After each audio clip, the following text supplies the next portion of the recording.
Ito ate mo na yung may kinalaman dun sa apat na marino na binabanggit na bumaliktad na lay Mhm. sa kanilang naging testimonya dahil nga daw sa panganib sa kanilang buhay.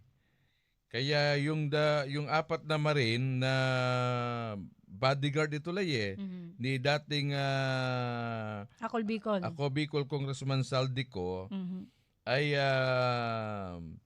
sinabi doon sa mga balita na kaya naman daw sila tumistigo noon ay dahil pinangakuan sila Mhm. na sila'y tutulungan at poprotektahan.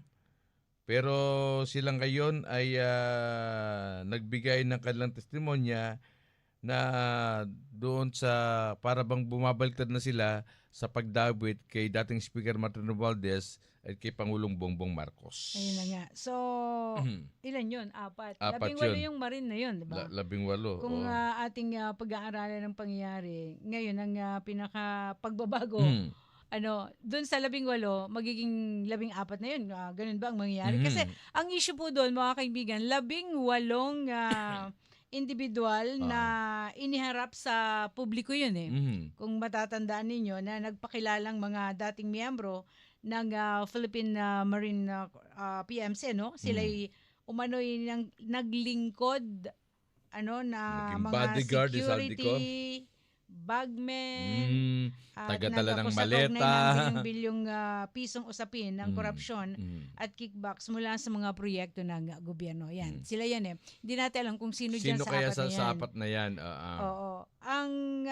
Ayon sa opisyal na pahayag ng Philippine Navy Mm. at ng Philippine Armed Forces of the Philippines o AFP, mga kaibigan, matapos suriin, nilinaw ng apat sa 18 na iniharap ay kalamang hindi naging miyembro naman.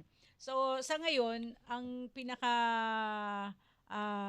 latest, labing apat yung Apat yung sinasabi bumaliktad. mo, Glenn, na Na bumaliktad. what do you mean bumaliktad? Hindi na Kumbaga binawi binawi na yung binawi mga yung kailang sinabi. na sinasabi na binawi yung aligasyon laban kay dating Speaker Martin Romualdez, laban kay Pangulong Bongbong Marcos at iba pa. Mhm. Sa mga balitang ating po na monitor ay kapag daw hindi sila pumirma doon sa affidavit, base sa mga balita, sila daw po ay kakasuhan. Ano Mhm. ho? Kaya ang tanong natin, sino-sino itong apat na ito?